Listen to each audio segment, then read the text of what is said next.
Good evening. Welcome to the live call-in show of Gay Liberation Network, your local direct action LGBT focused activist group.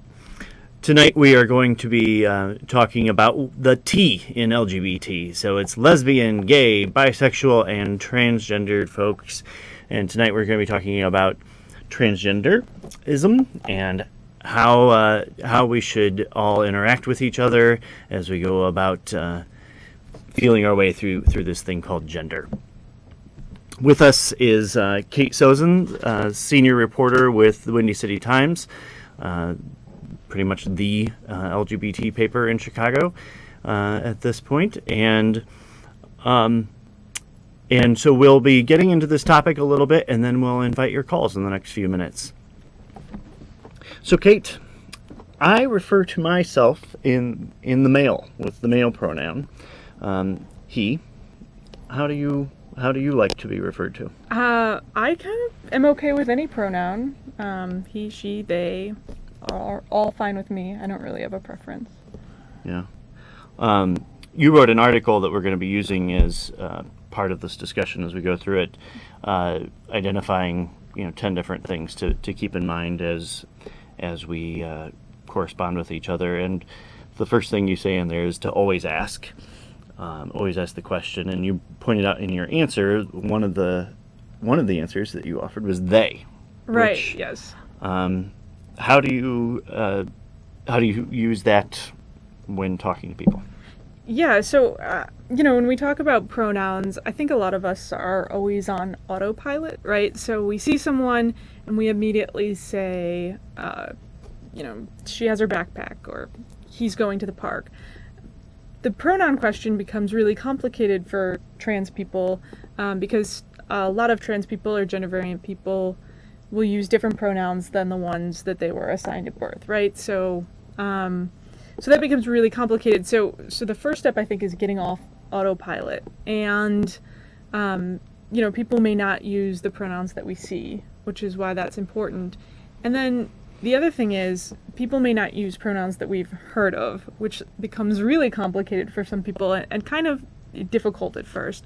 And the main gender-neutral pronoun that a lot of people use, or that most people are familiar with, is they, right? Mm-hmm. So a lot of people say it's difficult or it's grammatically incorrect to say, they went to the park or they have their backpack. But if we think about, I always think if someone cuts me off in my car, I always say, that person cut me off, they weren't even looking, right? You automatically go to that sort of singular they. And so this is that applied. Other gender-neutral pronouns that some people use are ze, mm-hmm. ze, and here, hir, and then there are other pronouns from there, but they're less well known. Good, yeah. And then, something that's a curiosity on people's mind that you point out in your article that should not be discussed is someone's body. So someone else's body, it's generally rude to inquire about. This is true, yes. You know, I always like to make the comparison, like, if you wouldn't ask it of maybe your mother's friends, or, you know, you shouldn't ask it of a trans person, or if you wouldn't ask it to someone who's not trans, it's probably not polite to ask it to someone who is. So, for example, you know, a lot of people inquire if trans people have had certain surgeries, gender-affirming surgeries, or if they're on hormones. The equivalent of this is, you know, me walking up to someone I've just met and saying, you know, what genitalia do you have? What does your genitalia look like? Right? It's really rude. But we don't think about it, because when we think about being transgender, we think about gender transition. And so that's the first rule, is you don't necessarily need to know if someone has changed their body in some ways to really know who they are or what their story is, if you're interested. With both of these topics of the pronoun and the body, would you say that a good rule is just to take it at face value? Yeah, I would say what people say they are is what they are, and that's enough. And then if you're curious beyond that, there's tons of great resources. You know, a Google search will yield many of them. Mm-hmm. There's a sensitive word out there that is used in reference to transgender folk. How should we address that? Yeah, so and the sensitive word, just to be clear, and I usually don't use this word because it's typically not used against trans masculine people. So that's people who are masculine on the spectrum of transgender. And that word is tranny, and it's a very offensive and hurtful word. I usually, like I said, I don't use it. And it usually is used in derogatory ways against transgender women. So you'll hear a lot of people make jokes like, you know, they'll say hot tranny mess, and that's really, is very offensive. And a lot of people don't know that, but we've seen examples like Sean Patrick Harris using it on the air and having to apologize later because it is really hurtful to people. Yeah, and it's used, I think, frequently in times when people want to indicate humor or particular levity of things, and it's a serious topic for many people that we are all struggling to get to comfort with. Yeah, I mean, it's a slur, basically, and the history of it is that it's typically accompanied really serious violence against transgender women, in particular. You make a point in here to always be comfortable to correct yourself. You know, if we say the wrong thing in the wrong, in the wrong situation, correct yourself, move on. Yeah, that's a big one. You know, a lot of people will mess up a pronoun and they'll feel really guilty about it. And the best piece of advice that I have is, you know, it's only a big deal if you make it, right? Like, apologize and move on, because sometimes overcorrecting is more painful and draws unnecessary attention to something that's just really a slip of the tongue, I would say. Yeah. And then you go on to say, you know, just don't try too hard to affirm someone's gender, to make things bigger than they are. Mm-hmm. You know, if you get caught up and get nervous, you're just going to you're going to make a misstep. So just relax and go with the flow, be with what it is. So. Yeah, I think a lot of us feel like very compelled to make someone feel more like a man or more like a woman, if that's what we think they're trying for. But a lot of times that just comes out as like sort of awkward and patronizing and difficult. It's really, one of the things that I say in the article is it's really difficult when you feel like someone's trying to make you feel more like yourself, right? Like, it's not always necessary. Respect is probably the most necessary thing, I'd say. As kind of a middle-aged LGBT person, as I'll say, I notice that identification as trans seems to be more of a youth element, and so I think one of your points in here is really important to integrate, you know, and make young people feel comfortable. Is check in now and then, ask them what's going on. You know, their lives are changing much faster than mine is, so so I think, that's a good point that you make in here, as well as the point that you never have to refer. If someone tells you that they want to be called Freddie, don't refer to them as Ginny, which is their former name at any point. We've got a caller. Joe. Good evening. I'm a little bit confused. I was always taught as a default, if a person is dressed as a man, you may refer to him as a sir. If a person dressed as a woman, you may refer to him as a ma'am. Is that sort of clear? It's usually not a problem if you address them in terms of the attire they are wearing. Yeah, and I think a lot of people have used that general rule for a long time, and a lot of times I think it does work. The problem is when you get into, increasingly, we were just talking about young people, especially may not identify as male or as female, right? So we have a lot of folks who are sort of in the middle now, who are pushing up against this idea that there's only men and only women in terms of gender, and when we get into that, then it becomes very, very complicated. And so a lot of the times, it's okay to ask, I think, and I like to say that you can ask by saying, do you have a pronoun preference, instead of what is your pronoun preference, because it doesn't put people on the spot as much, if possible. But yeah, I think your rule, a lot of people go by that, and generally it's okay. It's just, especially among a lot of young people, that can get really complicated, and people are not always always happy with that, I guess. Okay, we're glad to take your calls. We've got some announcements we want to make here. Coming up this Sunday at 10:30 a.m., we are a direct action group, and we will be on the steps of Holy Name Cathedral calling out the Cardinal Francis George for his active bigotry against LGBT people in our government systems. In particular, right now, something I find just horrendous is the Catholic Church has been very prominently progressive on immigration and pushing for immigration. However, when the topic of LGBTs and immigration comes up this week, they have been very vocal in sending letters to our elected officials saying that there should be no rights for LGBTs. And this just continues a long history of the Catholic Church hierarchy trying to deny LGBT people access to housing, employment, in this case immigration, and marriage rights, and we need to call them out on Freedom to Marry Day this Sunday, right up on Valentine's Day, which is what we are trying to address here. Next up, Bradley Manning is in jail, and we will be recognizing the 1,000th day of his imprisonment on noon.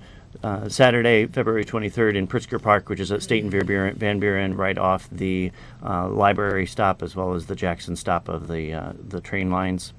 We invite you to come out and learn some more about Bradley Manning. And for immigration, there's groups that are taking on undocumented status face on out of the shadows into the streets. This is an anniversary of the March 10 protests that started a lot of the immigration movements. It's 1 p.m. Sunday, March 10th at Federal Plaza. Look forward to seeing you there. And again, you can get more information on all of these things at our website, gayliberation.net. We have another caller, Frankie, on line 1. Yeah, hello? Hello, Frankie. Am I on the air? Yes. Yeah, well, I just don't understand why we're so anal about the word. You know what I mean? I'm not trying to offend nobody now, but it just seems that everyone's trying to always be politically correct on these things, and I really don't understand it. I mean, I understand we're caring about people's feelings, but damn, I mean, a transsexual is a tranny. That's pretty much it. Well, that language just offended me, and this is not, you use the word politically correct, and we're really just trying to make us all nicer to each other and more considerate of those around us. Yeah, I mean, on the politically correct, but I mean that term has usually been used by conservative people historically to make progressive movements seem, nitpicky or difficult or unjustified. The T word is it has a really deep meaning, and if you can think of other slurs that other people are really hurt by, it's the same thing. And I mean, I guess at the end of the day, you have a choice, right? But if your choice is to use the word, it's so easy not to. I think not to hurt or offend someone or make someone feel unsafe is really, what we're talking about here. So we there's a couple of things that we want to point out, that we can all do to basically learn what issues are important to transgender people. I mean, you can just take some time and do some research, but we've got your ear here. And so we want to talk about two things, kind of bathrooms and healthcare. And so bathrooms. Yes. Sometimes it's, people think it's a more touchy situation when you're in the restroom with someone that you don't necessarily think is correctly identified. How would you recommend going about that situation? So the situation is you have someone in the restroom who you think doesn't belong there? Is that the... That's the thought, yeah. Yeah. Goodness. I don't know how... I guess if you feel unsafe in a bathroom, that's worth talking about and reporting, I guess. But trans people have a really difficult time using bathrooms because they're usually gendered, right? So if I go into the women's room, me personally, just presenting as masculine, I sometimes freak people out, right? Mm-hmm. If I go into the men's room, it's the opposite problem. So gendered bathrooms present a lot of challenges, and I would say if you see someone going into the bathroom and you feel like maybe they don't belong, I would step back for a minute and think about whether or not this person might not have an option about which bathroom to use, and also maybe about whether or not they are safe in that bathroom, because by and large, trans people are less safe in bathrooms than they make people unsafe. Right. And if we can put that picture up again. Okay. Well, the picture is of a bathroom that shows both the male and the female signs, and that can be a more welcoming space for trans people. And so, if you are in a situation of being able to decide whether you have gender-neutral bathrooms in your establishment or not, this is the better option, having a gender-neutral space where everyone can go in and use the facilities. And I would say, generally take people at their word and that they're in the right spot. Healthcare access is a huge problem for trans people. Yes.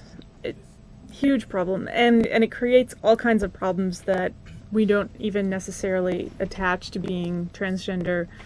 So if you think about it, if you're someone who doesn't identify as the gender that you were assigned when you were born, you're going to have a lot of trouble going to the hospital if you need care,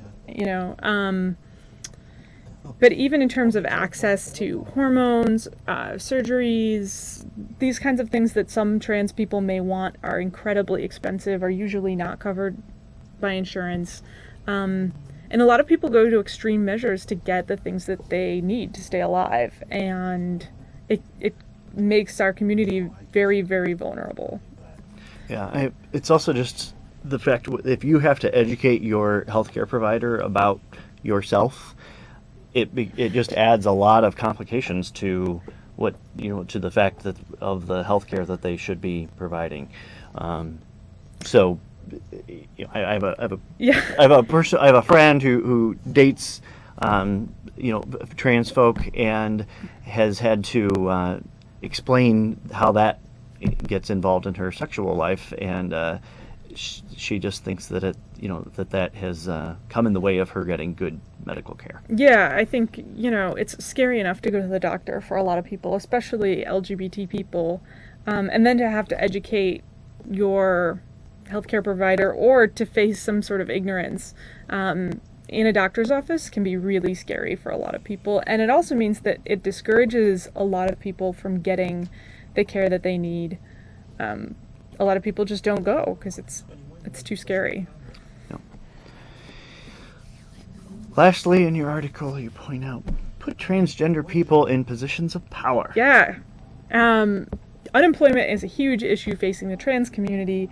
A lot of people don't think that being trans is socially acceptable, and therefore there's a lot of discrimination against trans people in employment. So this is a big issue, but a lot of the times, especially in the LGBT community, so lesbian, gay, bisexual, and transgender communities, we have this issue where people will say, we want to do something for trans people, right? Like, we want to make this better, which is a great and noble sentiment. But with the unemployment numbers facing trans people and the fact that a lot of trans people don't get to decide a lot of things about their lives, we run into this situation where trans people are not being involved in the process. And so putting in trans people in positions of power so that they can make decisions, and then also paying them would be... Yeah, no, it's great. We've got a caller, Barb. I just want to thank you for having the courage to do this show. I think change comes, but it comes really slowly. And putting a face on issues and bringing up some of the tougher topics, you're to be commended for. Thanks, Barb. Yeah, thank you, Barb. And with that, we're going to tell you some more about things that we've got coming up with GLN that you can get involved with. First up again is this Sunday, we will be on the steps of Holy Name Cathedral at State and Chicago, right off the Red Line Chicago stop. 10:30 a.m. Look forward to seeing you there. Bradley Manning, he is one of the alleged informants of WikiLeaks about various war crimes that our government has participated in, as well as has been credited with starting some of the liberation uprisings in northern Africa for the Arab Spring last year. So come out and draw attention to the fact that he's been in prison for 1,000 days. Support undocumented immigrants and changes that open up our borders for all immigrants. Come to Out of the Shadows, Into the Streets at 1 p.m. on Sunday, March 10th at Federal Plaza. Look forward to seeing you there. Gay Liberation Network, as you can tell from all of these different activities, is focused on solidarity politics. We are a direct action group. Come get involved. 7 p.m. Wednesday, March 6th is our next organizing meeting. It's the first Wednesday of every month up at the Granville, just off the Granville stop of the Red Line at Sheridan and Granville. And there's more to come of GLN right here on CAN TV on Friday, March 8th at 6:30 p.m. And thank you for joining us tonight. And check out our website, gayliberation.net.